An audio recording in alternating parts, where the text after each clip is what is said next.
નમસ્કાર, ન્યૂઝ 18 ગુજરાતીમાં આપનું સ્વાગત છે। આપની સાથે હું છું કોમલ। સમાચારની શરૂઆત કરીએ તો સુરતમાં માતાજીની આરાધના સ્થળે ફિલ્મી ગીતો પર ડાન્સ કરવામાં આવ્યો છે।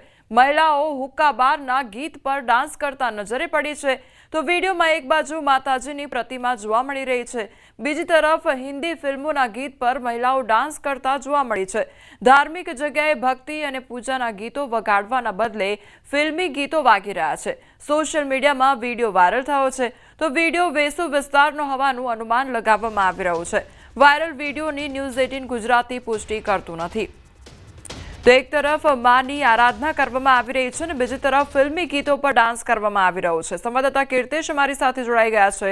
કીર્તેશ, ફિલ્મી ગીતો પર માની આરાધના જે સ્થળ પર થવી જોઈએ ત્યાં આગળ ફિલ્મી ગીતો પર ડાન્સ કરવામાં આવી રહ્યો છે, કયા પ્રકારની આ ઘટના હતી અને કોણ કોણ હતું તેને લઈને કોઈ પણ પ્રકારનું અપડેટ મળી રહ્યું છે?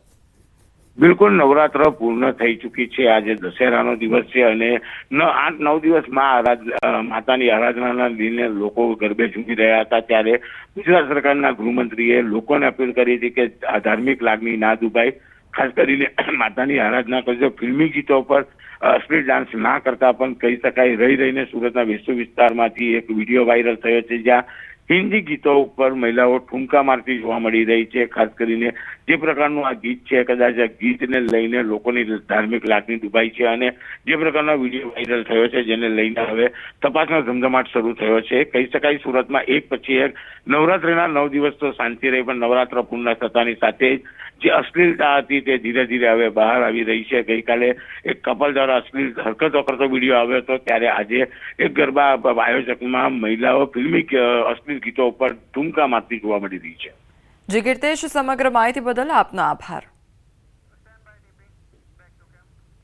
તો સુરતમાં યુવક અને યુવતીનો અશ્લીલ વિડીયો પણ સામે આવ્યો છે। વિડીયો સોશિયલ મીડિયામાં વાયરલ થઈ રહ્યો છે।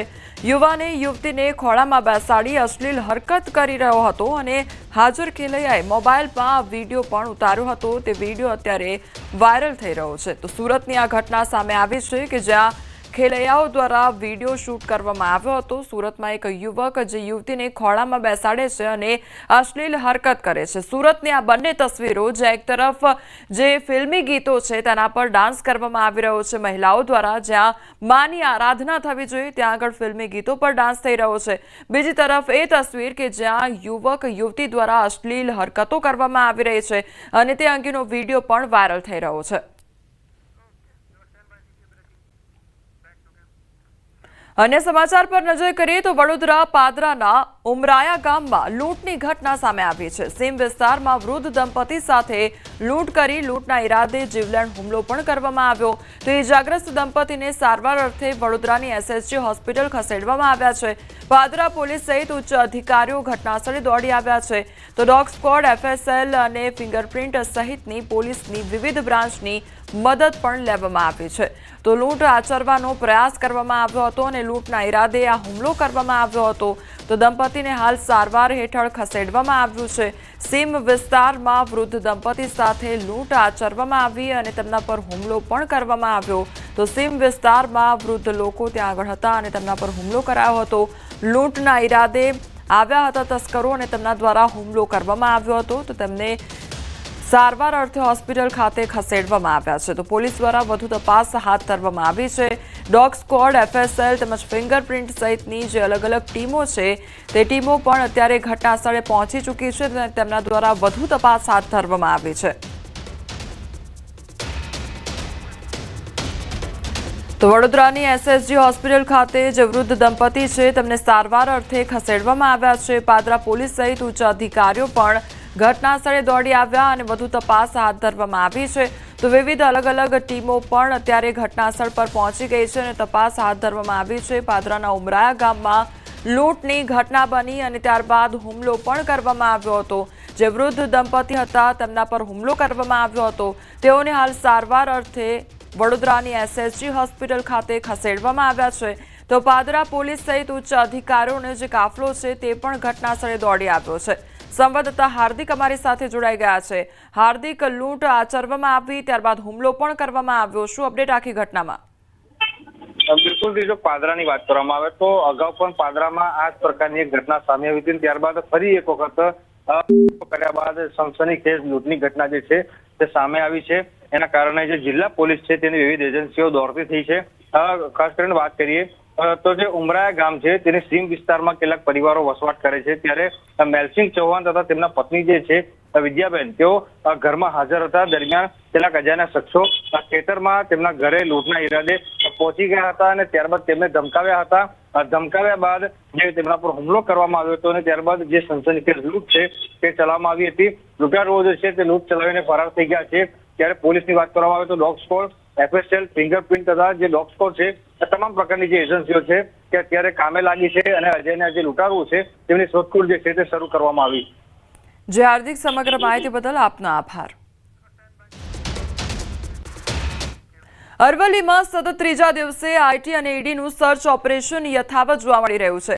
કેટલાક બિલ્ડર્સ, વેપારી અને ડોક્ટર્સને ત્યાં સર્ચ પૂર્ણ થયું છે, તો સર્ચ પૂર્ણ કરી પંચનામું કરવામાં આવ્યું છે। કરોડો રૂપિયાના બેનામી હિસાબો બહાર આવવાની શક્યતા છે।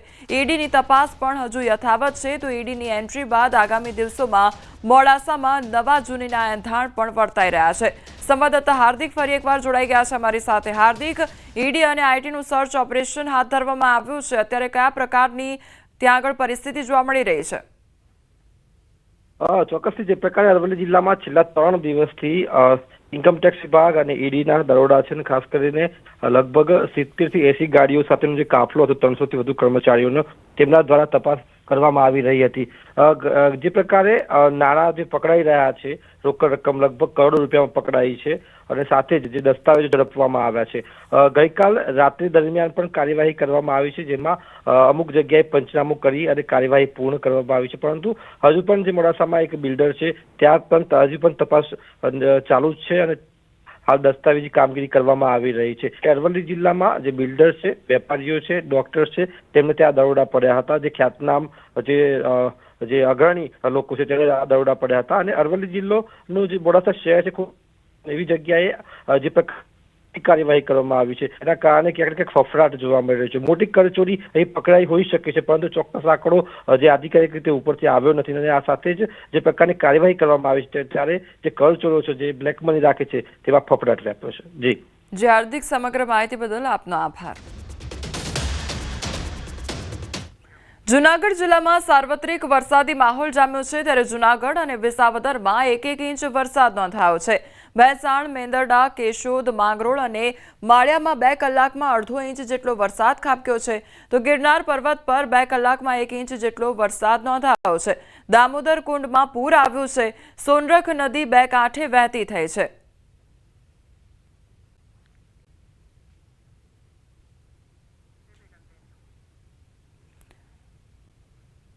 આ તરફ હવે રાજકોટની વાત કરીએ તો રાજકોટના ઉપલેટા પંથકમાં ધોધમાર વરસાદ ખાબક્યો છે।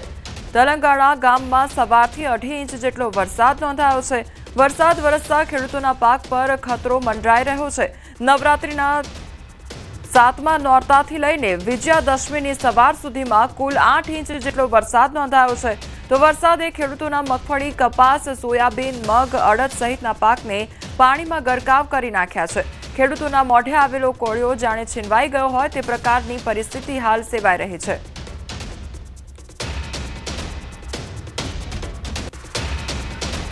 ઉપલેટાના ગ્રામ્ય વિસ્તારમાં પણ ધોધમાર વરસાદ ખાબક્યો। વહેલી સવારથી ધોધમાર વરસાદ વરસી રહ્યો છે। ભારે વરસાદથી ખેતરોમાં પાણી ભરાઈ ગયા છે। રાજકોટ જિલ્લાના ઉપલેટા તાલુકાના ગઢાળા, ખાખી, જાળિયા, સેવંતરા, મોજીરા, નવાપરા વિસ્તારમાં વરસાદ નોંધાયો છે। ગ્રામ્ય વિસ્તારમાં ધોધમાર વરસાદ વરસી રહ્યો છે। ખેડૂતોના ઊભા પાકને નુકસાન જવાની ભીતિ પણ સેવાઈ રહી છે।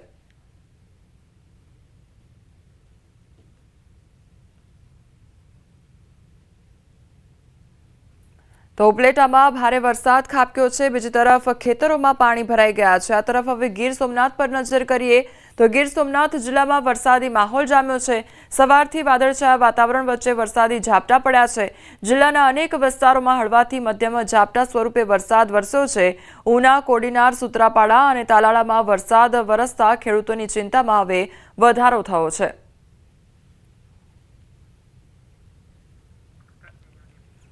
અમરેલી જિલ્લામાં વરસાદી માહોલ જામ્યો છે। ધારી પંથકમાં વહેલી સવારથી વરસાદ વરસી રહ્યો છે। ધારી શહેર સહિત આસપાસના ગ્રામ્ય વિસ્તારોમાં ધીમી ધારે વરસાદ નોંધાયો।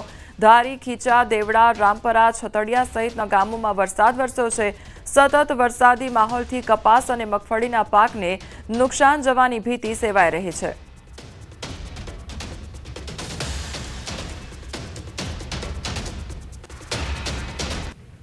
આગામી 2 દિવસ સૌરાષ્ટ્રના કેટલાક વિસ્તારોમાં ભારે વરસાદની આગાહી કરવામાં આવી છે.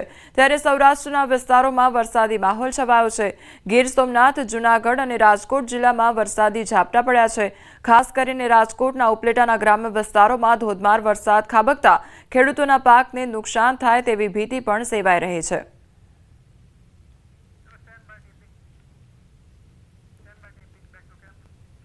ચોમાસાની વિદાય બાદ પણ રાજ્યમાં વરસાદ પીછો નથી છોડી રહ્યો. આગામી દિવસોમાં પણ ભારે વરસાદ ખાબકવાની હવામાન વિભાગે આગાહી કરી છે. સૌરાષ્ટ્ર કચ્છમાં 2 દિવસ ભારે વરસાદની આગાહી કરવામાં આવી છે. આગામી 48 કલાક સૌરાષ્ટ્ર કચ્છમાં ભારે વરસાદની આગાહી. તો રાજકોટ, જૂનાગઢ, દ્વારકામાં ભારે વરસાદની આગાહી. 5 દિવસ દરિયો ન ખેડવા માછીમારોને સૂચના અપાઈ. અમદાવાદમાં સામાન્ય વરસાદની આગાહી કરવામાં આવી છે.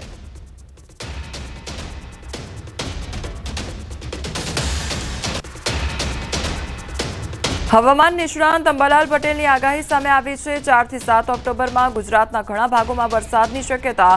દરિયામાં લો પ્રેશર અથવા તોફાન બની શકે છે. ત્યારે આ સિસ્ટમ ઓમાન તરફ જવાની શક્યતા. પશ્ચિમી વિક્ષેપના કારણે ઉપસાગરમાં બીજી સિસ્ટમ બનશે. કેટલાક ભાગોમાં મુશળધાર વરસાદ પણ પડી શકે છે. સિસ્ટમ બની હતી તે સિસ્ટમ ધીરે ધીરે દરિયામાં સરકાઈ જશે અને ત્યાં તોફાન બનવાની શક્યતા રહેશે. જો કે તોફાન હળવા પ્રકારનું હશે. કદાચ એ મજબૂત બનીને ઓમાન તરફ જવાની શક્યતા રહે. પરંતુ હજુ પણ લગભગ પશ્ચિમ સૌરાષ્ટ્રના ભાગોમાં વરસાદ થવાની શક્યતા રહેશે. સૌરાષ્ટ્રના અન્ય ભાગોમાં વરસાદ થવાની શક્યતા રહેશે. અને હજુ કોઈ દક્ષિણ ગુજરાતના ભાગોમાં પણ વરસાદ થવાની શક્યતા રહેશે. રાજ્યના છૂટાછવાયા ભાગોમાં કંઈક હળવા વરસાદી છાંટા કે ક્યાંક વરસાદ થઈ શકવાની શક્યતા રહે. પણ ઉલ્લેખનીય છે કે બંગાળ ઉપસાગરમાં બીજી લગભગ ઓક્ટોબરમાં એક મજબૂત સિસ્ટમ બની રહી છે અને આ સિસ્ટમ લગભગ 4 ઓક્ટોબરથી 7 ઓક્ટોબર વચ્ચે ફરી પુનઃ ગુજરાત તરફ આવવાની શક્યતા રહેશે. જોકે તેનો માર્ગ દેશના ઉત્તરીય પૂર્વીય ભાગોમાં રહેશે. પરંતુ એક વેસ્ટર્ન ડિસ્ટર્બન્સ આવશે એ પશ્ચિમ વિક્ષોભની અસરના કારણે અને આ સિસ્ટમના કારણે ગુજરાતના ઘણા ભાગોમાં વરસાદ થવાની શક્યતા રહેશે. 10 ઓક્ટોબરથી 13 ઓક્ટોબર હવામાનમાં પલટો આવી શકે છે. 18 ઓક્ટોબરથી 27 ઓક્ટોબર વચ્ચે માવઠા જેવી સ્થિતિ પણ સર્જાઈ શકે છે. ત્યારે 18 નવેમ્બર બાદ બંગાળના ઉપસાગરમાં વાવાઝોડું રહેશે. 22 ડિસેમ્બર બાદ ગાત્રો થીજવતી ઠંડી પડવાના સંકેત છે. ઉત્તરાયણ પછી ઠંડીનો ચમકારો આવી શકે છે તેવું પણ કહેવાયું છે. નવેમ્બરની શરૂઆતમાં દક્ષિણ ભારતમાં ભારેથી અતિભારે વરસાદ થવાની શક્યતા હતા. પુનઃ ગુજરાતના હવામાનમાં પલટો આપી શકે અને વાદળવાયુ કે વરસાદની સ્થિતિ ક્યાંક માવઠાની સ્થિતિ થઈ શકે. આ ઉપરાંત 18મી નવેમ્બર બાદ બંગાળ ઉપસાગરમાં ખતરનાક વાવાઝોડા બનવાની શક્યતા રહેશે. જેના કારણે લગભગ 18 નવેમ્બરથી ડિસેમ્બરની શરૂઆત સુધીમાં પુનઃ ગુજરાતનું વાતાવરણ પ્રભાવિત થઈ શકે. બનાસકાંઠા જિલ્લામાંથી વિભાજિત થઈને વાવ થરાદ ગુજરાતનો 34મો જિલ્લો સત્તાવાર રીતે અસ્તિત્વમાં આવશે. 9.78 લાખની વસ્તી અને 413 ગામવાળો નવનિર્મિત વાવ થરાદ જિલ્લો આજથી અસ્તિત્વમાં આવશે. તો રા, ધરણીધર, ઓગડ અને હડાદ તાલુકો પણ અમલમાં આવશે. વાવ થરાદ કલેક્ટર કચેરી, એસપી કચેરી, ડીડીઓ કચેરી, તાલુકા પંચાયત કચેરી સહિતની કચેરીઓ પણ ખુલ્લી મૂકવામાં આવશે. તો વિધાનસભા અધ્યક્ષ શંકરભાઈ ચૌધરી અને મંત્રી બળવંતસિંહ રાજપૂત દ્વારા આજથી નવા જિલ્લાનો શુભારંભ કરાવવામાં આવશે.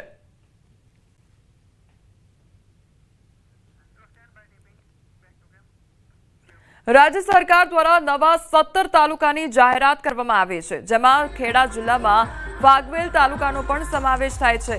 આ નવા તાલુકામાં કપડવંજ અને કઠલાલ તાલુકાના 37 જેટલા ગામોનો સમાવેશ કરવામાં આવ્યો છે. તાલુકો કાર્યરત થતા આ વિસ્તારના વહીવટી કાર્યો સરળ બનશે અને વિકાસને નવો વેગ મળશે. ત્યારે વાઘવેલ ખાતે જનસભા અને પત્રકાર પરિષદ યોજાઈ. તો આ પ્રસંગે ધારાસભ્ય માનસિંહ ચૌહાણ, સાંસદ દેવુસિંહ ચૌહાણ સહિતના આગેવાનો ઉપસ્થિત રહ્યા હતા અને મોટી સંખ્યામાં ગ્રામજનોએ ઉમળકાભેર સ્વાગત પણ કર્યું હતું. ખેડાના સાંસદ દેવુસિંહ ચૌહાણે જણાવ્યું હતું કે આ ભૂમિ વીર ભાથીજી મહારાજની આસ્થાની ભૂમિ છે. રાજ્ય સરકારે સ્થાનિક જનતાની લાગણી મુજબ ફાગવેલને તાલુકાનો દરજ્જો આપ્યો છે અને આવનારા દિવસોમાં સરકારી કચેરીઓ કાર્યરત થશે. સાથે જ તેમણે નવા તાલુકાની જાહેરાત બદલ રાજ્ય સરકારનો આભાર માન્યો.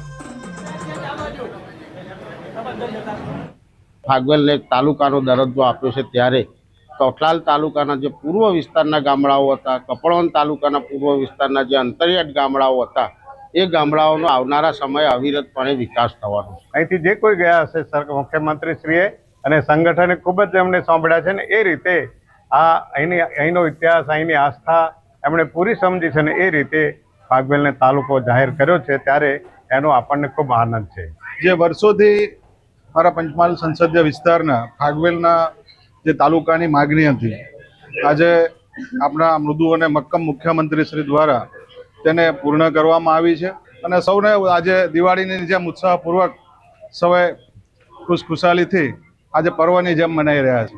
આ પ્રસંગે હું આપના મુખ્યમંત્રી શ્રી અને યશસ્વી પ્રધાનમંત્રી શ્રી નરેન્દ્રભાઈ મોદી સાહેબનો ખૂબ ખૂબ આભાર માનું છું. આપણે જાણીએ છીએ કે કઠલાલ તાલુકા અને કપડવંત તાલુકાના કેટલાક ગામો સાથે મળીને જ્યારે હવે ફાગવેલમાં સમાવેશ થવાના છે ત્યારે જે ઇન્ફ્રાસ્ટ્રક્ચર, જે માળખાકીય સગવડો એ આ તાલુકા માટે નવીન તાલુકા પંચાયતનું મકાન હોય, મામલતદાર ઓફિસ હોય, નવીન પોલીસ સ્ટેશન હોય અથવા તો ન્યાયાલયની પણ તાલુકા કક્ષાએ સગવડો ઊભી કરવાની હોય, આ બધી જ થશે.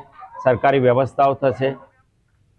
આજે દશેરાનો મહાપર્વ, અસત્ય પર સત્યની વિજયનો દિવસ, ત્યારે ગૃહ રાજ્યમંત્રી હર્ષ સંઘવીએ પણ શસ્ત્ર પૂજન કર્યું.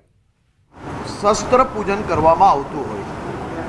આજે સુરત શહેર પોલીસ દ્વારા આયોજિત શસ્ત્ર પૂજનના આ પૂજામાં ભાગ લીધો અને આપણે જોયું કે વર્ષો જૂના શસ્ત્રથી લઈને આજના જમાનાના એટલે કે નવા લેટેસ્ટ ટેકનોલોજીના તમામ સાધનો જોડે સહજ એ ગુજરાત પોલીસના તમામ શસ્ત્રો અહીંયા નજરે પડે, ચાહે આર્મ્સ, વેપન્સ હોય કે પછી આજના જમાનાની ટેકનોલોજીને પહોંચી વળવાના ઇન્સ્ટ્રુમેન્ટ્સ હોય કે પછી ડ્રોન જોડે શહેરના સર્વેલન્સની વાત હોય. આ તમામ પોલીસ માટે રાજ્યના નાગરિકોની સુરક્ષા માટેના શસ્ત્રો છે અને એ શસ્ત્રોનું આજે પૂજન કરવામાં અહીંયા આવ્યું. દાદાનું બુલડોઝર ચાલી રહ્યું છે, એ બાબતે કઈ રીતે શું કહેશો? અસામાજિક તત્વો પર કઈ રીતે દાદાનું બુલડોઝર ફરી ગોધરામાં ડાયરેક્ટ બુલડોઝર ચલાવવું કઈ રીતે યોગ્ય? આ સૌ દંગાઈઓ ઉપર આજે ગોધરાના નાગરિકો માટે સુરક્ષિત રાખેલી જગ્યાઓ, જેમના હિતમાં ભવિષ્યમાં સામાજિક પ્રોજેક્ટો માટે હિતમાં રાખેલી હતી, એવી જગ્યાઓ ઉપર આ લોકો દ્વારા જે બાંધકામ કરવામાં આવ્યું છે, એક તરફ સરકારી જગ્યાઓમાં મકાન બનાવવા અને બીજી તરફ દંગાઓ કરવા, આ બેઉ એક સાથે નહીં ચલાવી લેવામાં આવે. કડકમાં કડક પગલાં ભર્યા છે અને હજી વધુ કડક પગલાં ભરવામાં આવશે. સરકારી જગ્યાઓ પર કોઈ બી પ્રકારના કબજાઓ અને સરકારી જગ્યા પર કબજા કરીને ફરી રાજ્યમાં અશાંતિ ફેલાવવી, રાજ્યના સામાન્ય નાગરિકો ઉપર કોઈ બી પ્રકારનું અડચણ ઊભું કરવું, આવા લોકોને શોધીને ગુજરાત પોલીસ કડક પગલાં ભરી રહી છે અને જો કોઈ આવી ભૂલ કરશે તો આનાથી બી વધુ કડક પગલાં ભરવામાં આવશે. 9 દિવસ સુધી નવરાત્રિ ચાલી, પોલીસે રાત દિવસ એક કરીને કામગીરી કરી છે. કેટલી ત્યાગની ભાવના છે પોલીસની, કઈ રીતે બલિદાન રહ્યું? 9 દિવસ સુધી રાત દિવસ કામગીરી કરી. આ વર્ષે ગુજરાતના લાખો નાગરિકોને મોડી રાત સુધી અને વહેલી સવાર સુધી માં અંબાની ભક્તિ કરવાનો અવસર પ્રાપ્ત થયો. મારા ગુજરાતના સૌ યુવાનો આપણી સંસ્કૃતિ એવી માં અંબાના ગરબા રમવા માટે કોઈ બી પ્રકારની સમય પાબંદીમાંથી ભૂપેન્દ્રભાઈ પટેલની સરકારે એમને મુક્ત કર્યા અને ગુજરાત પોલીસે આ સંપૂર્ણ વ્યવસ્થાઓ જમીન પર ઉતારી. રાજ્યના ગામોથી લઈને શહેરો સુધી લાખો કરોડો લોકો મોડી રાત અને વહેલી સવારે ગરબા રમીને ઘરે પરત ફરે એવા હજારો કિસ્સાઓ આવ્યા. કોઈકની ગાડી બગડી જાય તો કોઈક રોડ ભૂલી ગયા હોય તો કોઈક બહારના રાજ્યથી આવ્યા હોય અને પોતાને મોડી રાત્રે સાધન ના મળવાના કારણે ઘરે ના પહોંચી શકતા હોય. આજ આપણા ગુજરાત પોલીસના જવાનો માત્ર માહિતી મળતાની સાથે વહેલી તકે, સાહેબ કોઈ રાજ્યની અંદર આ પ્રકારના દ્રશ્ય તમે નહીં જોયા હોય એવા હજારો લોકોને ઘર સુધી પહોંચાડવાનું બી કામ આજ આપણી ગુજરાત પોલીસ દ્વારા કરવામાં આવ્યું છે. આપ સૌ લોકો મોડી રાત સુધીમાં અંબાની ભક્તિ કરી શકો તે માટે આપણા જ રાજ્યના આ પોલીસ ઓફિસરોથી લઈને પોલીસ કર્મચારી આ સૌ જવાનોએ પોતાના પરિવાર જોડે નવરાત્રિનો ત્યાગ કર્યો ને ત્યારે રાજ્યના સૌ નાગરિકો આ રીતે નવરાત્રિ મનાવી શકે. આપે જોયું હશે કે નવરાત્રિ એ માત્ર આપણી સંસ્કૃતિ એટલું જ નહીં, સંસ્કૃતિની તો જાળવણી સરકાર દ્વારા કરવામાં આવી, એમાં વધારે ઉત્સાહ પૂરવામાં આવ્યો, પરંતુ એનાથી એક પગલું આગળ રાજ્યના લાખો લારીવાલા, દુકાનોવાલા, નાનું નાનું કામ કરીને ગુજરાન ચલાવતા નાગરિકોને પૂછો કે આ નવરાત્રિ એ એમના માટે દિવાળી કરતા ઓછી નથી રહી.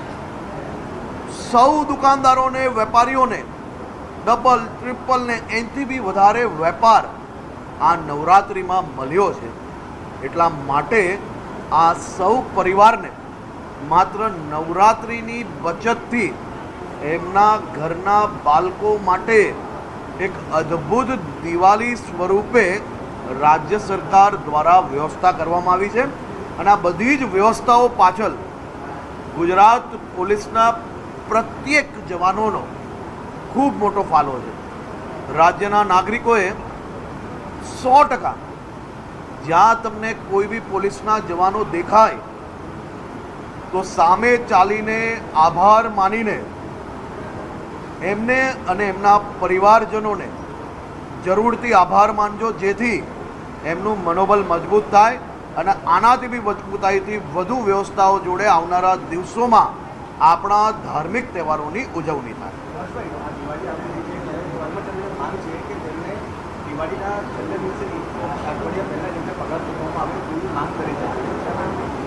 કંઈ ખોટું નથી, એમાં કંઈ ખોટું નથી. પરિવારજન છે તો અમે વાત કરીને જે કંઈ મદદ કરવાની હશે કરશો, કોઈ ચિંતાનો વિષય નહીં.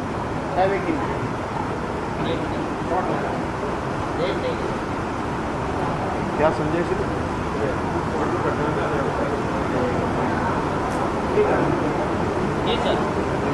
अधर्म के सामने धर्म के विजय के प्रतीक दशहरा की आप सबको बहुत बहुत शुभकामनाएं. भगवान श्री તો ગૃહ રાજ્યમંત્રી હર્ષ સંઘવી દ્વારા આજે શસ્ત્ર પૂજન કરવામાં આવ્યું અને રાજ્યભરમાં એક તરફ દશેરાની ઉજવણી થઈ રહી છે ત્યારે ગૃહ રાજ્યમંત્રી દ્વારા પણ શસ્ત્ર પૂજન કરવામાં આવ્યું. બીજી તરફ જે દેશની સુરક્ષાની વાત છે તેના વિશે પણ તેમના દ્વારા વાત કરવામાં આવી. જે અસામાજિક તત્વો છે તેમના પર કડકમાં કડક કાર્યવાહી કરવામાં આવશે તે અંગે પણ ગૃહ રાજ્યમંત્રી દ્વારા વાત કરવામાં આવી.